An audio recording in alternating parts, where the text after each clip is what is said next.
What's going on, everybody? Corey Swergas here for Slap News, and today I'm going to be recapping Power Slap 1, the event. I was there live, in person, and what an incredible experience it was from top to bottom. As well, Vernon Cathey is going to join us here today to do a match recap and breakdown as to what happened during his event against static Ayjay Hintz. First off, what an epic and historic event held in Las Vegas, Nevada at the UFC Apex, March 11th, will go down in history. Right from the get-go, Robert Trujillo came out with a lightning knockout of Jules Scott to start off the event.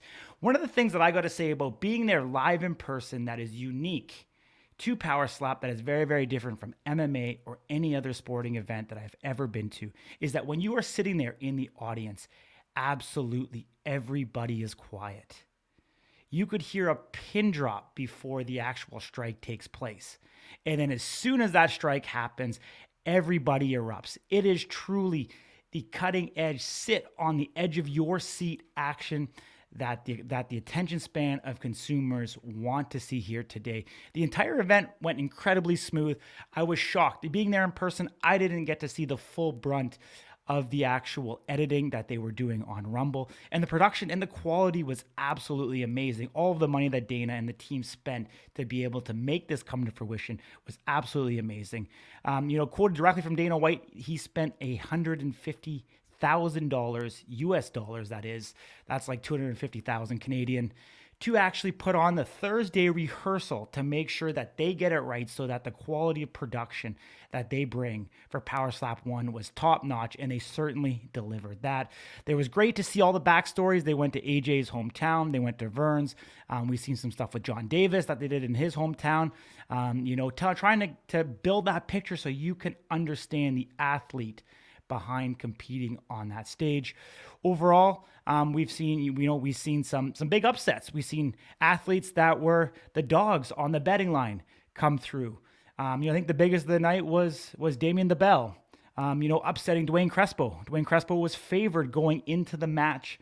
So definitely big upset there. Some weird twists, Travis Aragon and, Carice Archer, a number of flinching fouls and clubbing and just weird things, happening in that match. I'm sure I'll try to get one of those two guys on, in the coming days to try and get their perspective on it. It was just a very, very weird match overall.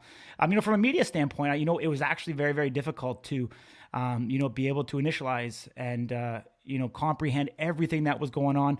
We were able to pull fighters post-match for the winners to be able to do interviews with them. But the pace that the fights took place on, it was definitely hard to keep up. There was a media center in the back, as well as ringside seats for the media, so we were able to go back and forth between them. But yeah, trying to get you guys as many interviews as I could. Got some interviews with Robert Trujillo, which you can see is up, Whale and Frost as well, which is up on our YouTube channel. So it's just slap_news on YouTube. We also did a Dorian Perez interview that is not yet posted. I'll have that up for you guys later today. The Dorian Perez interview will be up for all of you guys to see. And definitely check it out. Very, very cool to see the backstory of him coming from Street Beefs, going up against Frank Holland, one of the most decorated fighters in slap fighting history with over 20 matches. And Dorian was able to take care of business. Frank, incredible dude, one of the softest spoken, kindest guys around. Overall. And then of course, the four heavyweights, the four title matches in each weight class. We were able to do interviews in a press conference style for you guys there. So all of those are posted up on our YouTube channel for you to watch. And of course, Dana White, but, great to see KO Chris. We've seen Static, KO Chris, Static, obviously Ron, great to see him up on the podium as well. And I don't know why I'm drawing a blank on who the other title holder was. Static Chris and John Davis, of course. John Davis, Ohio boy, was also up there. So great to see all of them get in front of the mic and be talkative, get in front of the media, get in front of the MMA guys, turn them into believers and prove that they are real and true athletes through and through. But without further ado, let's get into the analysis. Vernon Cathey is going to come on here and we are going to talk some shop with him. We are going to go through the actual footage of the match. We are going to see how the entire thing went, break down slap by slap, break down everything that took place. for you guys to see. I won't tell you who won yet. If you didn't watch the match, you'll see it as it unfolds. But appreciate you all. And here we go. Vernon Cathey, thank you for joining us for a little post-fight analysis. How are you feeling after everything that took place at Power Slap 1? Oh, the show, everything was good. The production was fine. Everything was good. It was on time. So yeah, it was a good event. Going into it and, getting prepared for that entire week leading into it, and then actually competing on event day, did it surpass your expectations? Oh yeah, it was right there. I mean, they did a great job of production and security and the medicals. Everything was in a timely fashion. So yeah, it was great. Awesome, man. So I'm going to pull up the footage, from Power Slap 1.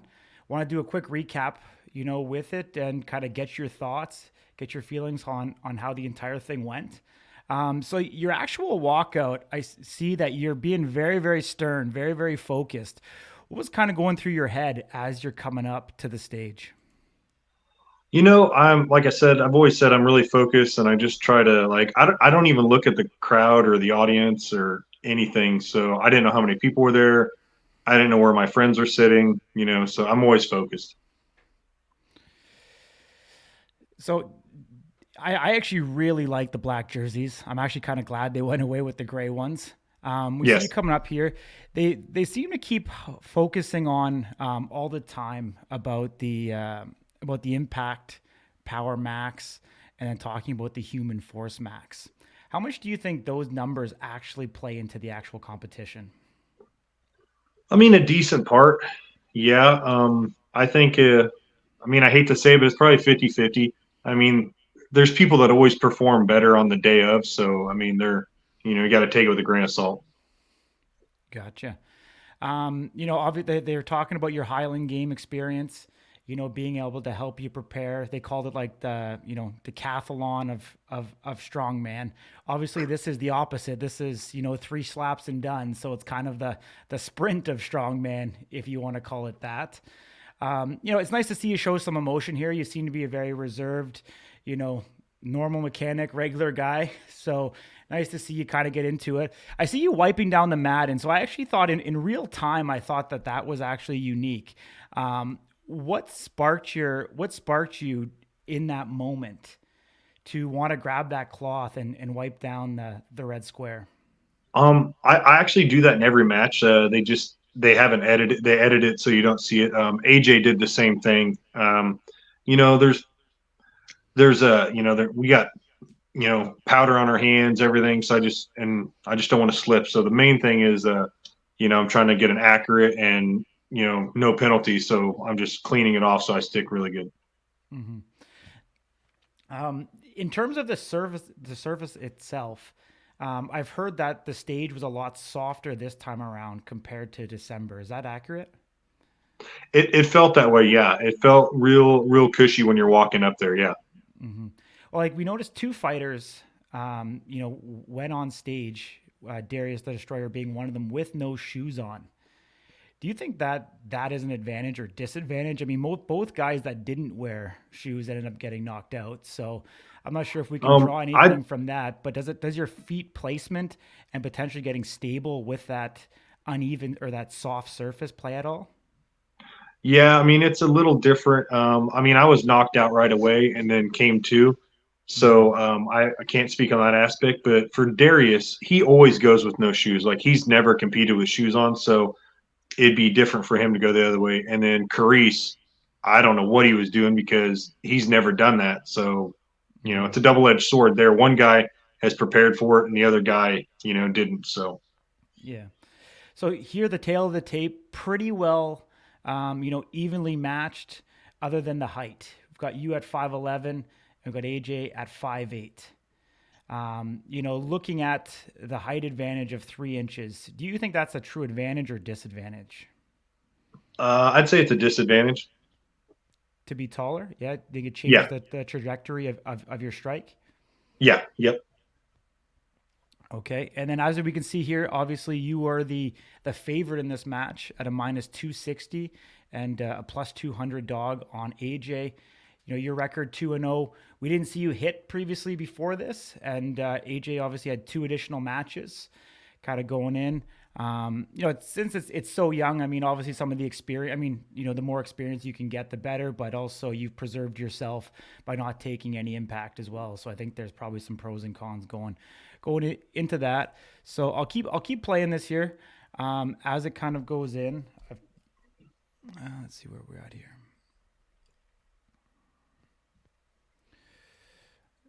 I'm going to fast forward just a little bit through the intro stuff. So Jason Herzog, I want to kind of pause it on here for a second. In regards to Jason and his matches, have you seen anything, either positive or negative in regards to the way that he officiates matches? No, he's 100% there for safety. So I have to give him the benefit of the doubt because in all reality, he's in control of the match. So yeah, no, he's a great guy. I have nothing against him. Yeah. When he's speaking to you, setting you guys up here, are you actually comprehending what he's saying, or are you just locked in and focused? I'm locked in, focused. I knew I was going on 3. I don't talk when I get up there. I'm just prepared. Mm-hmm. Okay, let's roll this through here.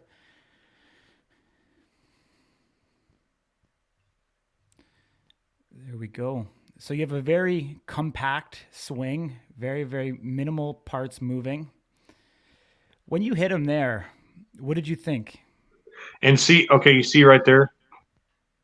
Yeah. They edited out where he grabbed the table when he came up. Correct. Yes. Remember when he got up, he grabbed the table? Yeah, I do. Now play it full speed again.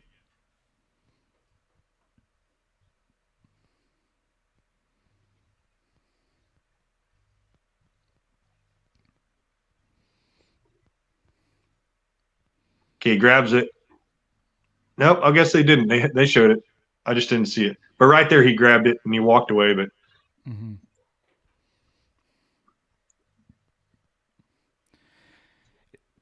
No, Jason's a great guy. He has a fighter safety at 100%. Yeah, I mean, you have to give AJ credit for recovering quickly from there, because I mean, I think you hit. I mean, we'll watch it after when they do the recap right here, but you hit him almost as square can be. So yeah, I was a little high. I was a little high. I should have hit him a little lower. That was my fault. And you think fighting the lower, like I said, that the shorter guy played into that, because Devin was obviously taller. Yeah. And this is the part I don't like. Okay, so I know I'm out. I go to get up, I stumble, and right here I'm here. I'm 2. Right there, I was up, and then they're forcing me down. Like, that's the only part I disagree with this. I think Jason called it a little bit. I'd like to get a full 10 seconds, because as you can tell, as I'm coming up, I mean, and they're trying to get me to sit down, and they don't have a microphone on me because I'm telling them I'm not sitting down. Mm-hmm. And it looks like I'm out of it, but I'm not out of it. I'm just pissed off, and I'm trying not to get mad. For sure. Because I try to stay calm and just be good. But the problem that bothers me in this whole thing is, what's Donovan doing over there? What's Donovan doing seeing AJ so quick? And I thought he was going to go on 2. I thought he was going to go on 3. I prepared for 3. So my timing was off. I didn't clinch when I should have. That was my bad. And AJ had a good hit, so yeah. He did the right thing. Very good hit, yeah. I actually want to give Forrest. I know Forrest has been taking some heat, but I think he did a magnificent job at catching you here. No, he did a great job, but yeah. The only part I don't like is I wish he wouldn't have held me down as I was trying to get up. Yeah. So I mean, obviously, like I said, great job catching you there. There is the stumble here, which I think's probably scared Jason. Which if you're scared, don't be here. For sure. But it's his job. So, yeah, right there. So he calls the fight off right there. So right there, I'm coming to. I'm coming to right here. Like I am like back 100%. And this is what pisses me off. Yeah, so that was probably at about a 2 count, maybe 3 at max, Maybe three. Yeah, maybe three. where this was called. So Now definitely watch. very very early. So my only presumption would be that additional stumble and then where he called it quickly. That's the only thing where he couldn't even see your eyes at that point. So I'm not sure why there would have been an early call. You're still obviously under control, working your way back up. Yeah. And right here, he's pulling me back, and I'm pulling on them. Yeah. Like a guy that's knocked out, you don't have enough mobility to pull on a guy. So Hmm. right here, I'm out, I stumble, and I'm like right here, I'm like boom, I'm back, and I'm reaching for the table, and they're pulling me back. That's the only part. And it's a big timing thing. Nothing against them. And Forrest, he called the fight, so he had all right to do it. But Right there. I was there. Yeah. So right here, obviously, right here, you can see Forrest is looking at Jason calling the match. Yeah. Yep. So at this point, like I say, where they're like, I think it actually leans more to the match being called early than Forrest pulling you down because at this point, he's trying to hold you to protect you because he's seen that the fight was over at that point. So really, Mm-hmm. regardless of what happened from this point forward, he's just trying to protect the fighter. Yeah. Yeah. In my Yeah. No. opinion, Hundred in my percent. opinion. So 100%. He's doing his job. 100%. yeah, yeah. I mean, it's one of those things where actually I want to go back just one more time because I wanted to see was and this is the okay. Actually, no. Jason was on the right, so that is the correct placement. I just wanted to see the vantage point that he had on the actual strike itself. Um, obviously, the sport's taken some heat here, and wanting to be able to err on the side of fighter safety. Um, I obviously, all the respect to AJ. I think he hit you very, very clean as well, and hundred that slap percent. probably wouldn't have taken down, many opponents. Um, and it's funny because the announcer said that you weren't getting up. You wouldn't get up after that slap, and however you were in the process of getting up. So I think there's definitely some things that need to be reviewed here, and it would be interesting to see if you are able to have a conversation in regards to why the fight was called so quickly. Obviously, in a real time sport, decisions and reactions are made, in real time. But I feel like there's a bigger conversation that should almost be had in regards to utilizing the instant replay and utilizing the judges that are stage side before determining the outcome of an actual match. What do you Yeah. have to I say about mean, that?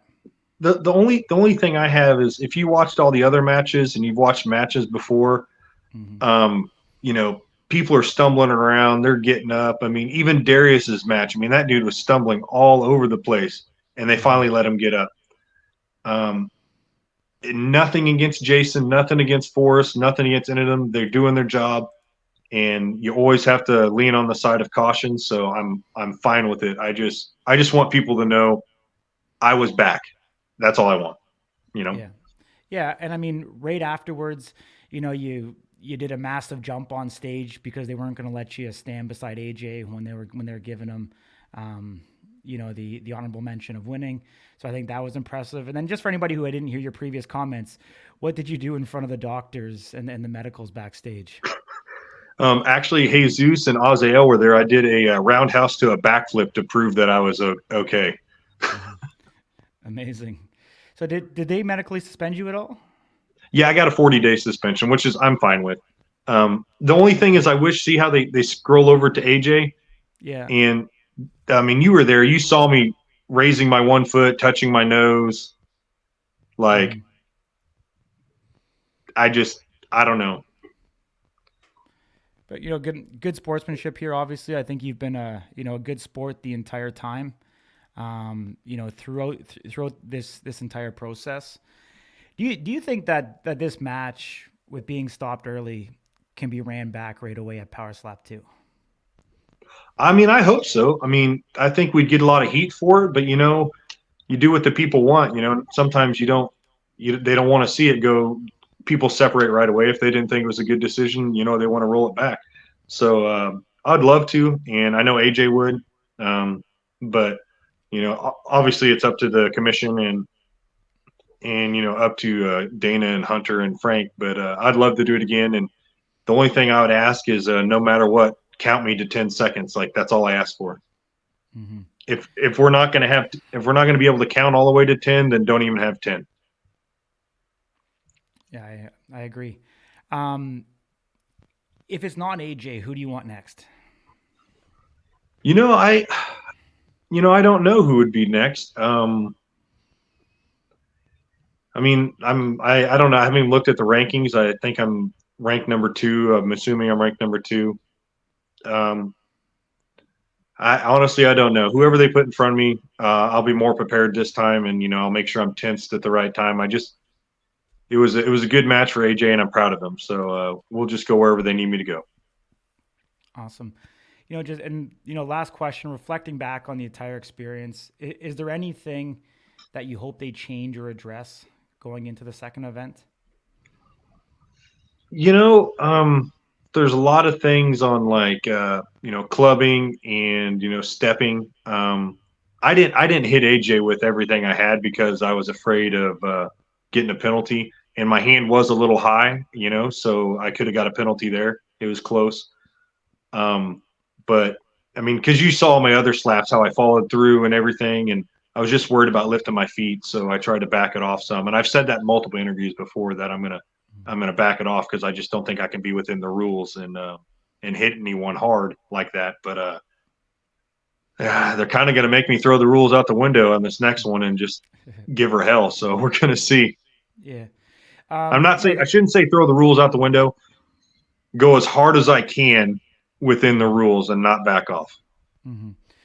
Do you think there? I mean, there's been some chatter online here a little bit about the potential of having them quickly within 10, 20 seconds review every strike before the next opponent strikes to validate that it was a fair strike or if there were any fouls taking place. Do you think there's something like that to be said within the sport? Um, I don't know if it should happen right away. I think they should keep the matches going smooth, but I think there should be a guy reviewing it, and then at the end, the judges take into consideration, be like, hey, as they're making their decision, the camera judge be like, hey, we noticed they had three clubbings. He stepped twice, and so on and so forth. I think the review should only come on a knockout. You know what I mean? Like an actual Mm-hmm. like win or loss. If it goes the distance, I think they should consider it at the end of the match and just keep everything nice and smooth. If that makes sense, you understand what I'm saying? Yeah, yeah. So kind of having like whatever you want to call it, eye in the sky, or like when you watch NFL, they have the office in New York. Then when it goes to the judge's decision, say okay, well there's -1 here, -2, etc. versus the Yep. judge's scorecards. Yeah, very interesting concept. I actually think there could definitely be some merit to that. Um, Because that way it would keep everything smooth, and honestly, it would be like at the end you could show the replays and just be like, okay, this is why he got penalty 1, 2, and 3. This is why this guy didn't get penalties 1, 2, and 3. And if you got knocked out and you had a penalty, you just instantly be like, boom, this is why he lost the match, even though he knocked the guy out. mhm. I mean, being there in person, I was actually surprised how much I was able to actually pick up in real speed. But in saying that, there's so many things going on. People are looking at multiple factors, along the way, and different areas. But I think ultimately, I think both for the fighters and for safety, everybody has a common goal of getting it right. And so, Yeah. if there is that one dedicated person, in the review booth that can, objectively look at it and obviously get it right correctly by the time the judge's decision comes to fruition. I think that's, ultimately imperative. And I think you'll see that review. I mean, I think we've only seen it once on the show, but I think you'll see that review rule, kind of, be more in play. What I'd actually like to see too is the potential of just like the NFL where the coach could throw a red flag. So if your Yeah. coach thinks that you got fouled, then they could initiate a review, which I think would be a very cool tactic that'll actually Yep. play into the outcome of the match as well. But one more while I got you, Mana, and then just kind of talking about the amount of damage that's taken place, and there's kind of I've been having some discussion online about should each striker proven that or proven that they have the ability to strike in the first round. Let's just take for an example, KO Chris and Jesus Gaspar. KO Chris striked first.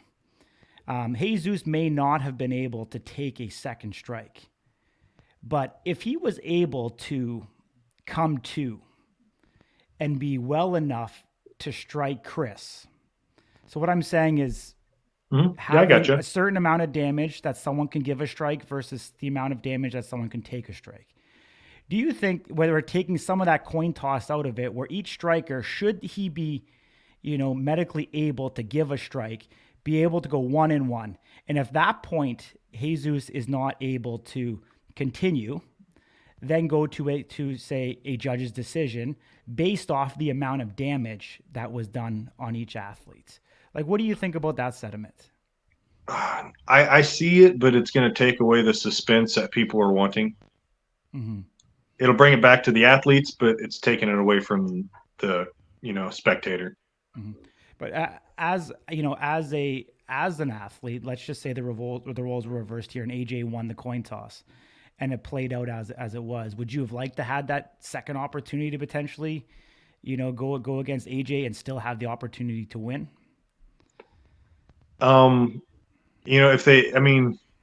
Yes, but I'd want to do it. I'd want to do it within the rules I have now. The only Mm-hmm. thing I want changed is 10 seconds. I want 10 seconds. Mm-hmm. So that, are you going to change your approach next time after you get striked? Are you going to change? I know, like, Yes. you're a high energy guy.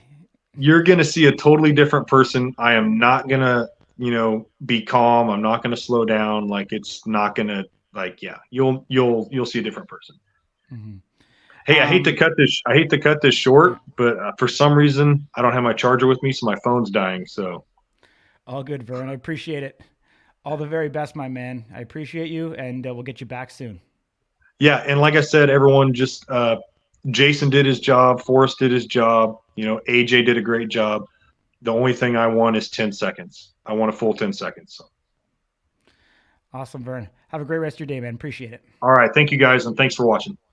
There we have it, guys. Vernon Cathey joining us to break down his match against Static Ayjay Hintz. Congratulations to Ayjay for that title. We don't know where it's going to go. We know we have Donovan Cross sitting there waiting in the wings. Will Ayjay and Donovan get that matchup? Will they go back and run it back? Vernon Cathey versus Ayjay Static Hintz at Power Slap 2. I definitely would love to see that.